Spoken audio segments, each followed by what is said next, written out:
என்னடா சூர்யா கொடுத்த இதுல அவார்டுல ஏஆர் ரஹ்மான் பேரு டேய் சுத்தி சொல்லணும் மறச்சாரு இத கூட ஊழல் பண்றீங்களா டேய் மனசாட்சி இல்லாம எந்த தடையும் இல்லாம மக்களுக்கு கிடைக்கணும்னு நம்ம அட்வான்ஸா செயல்படுற காரணத்தாலதான் இப்போ take off the nation take off the நேஷனா அப்படின்னு ஏதாவது சென்டென்ஸ் இருக்கான்னு தெரியலையே. What is this uncle is very very wrong uncle is very very wrong.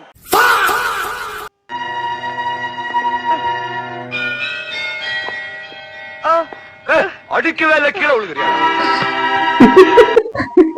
என்னடா இவ்வளவு கேப் இருக்கேடா இந்த சைட்லயும் அந்த காத்துல எவ்வளவு ஏமாத்திருக்கீங்க போல மனுஷனுங்களா.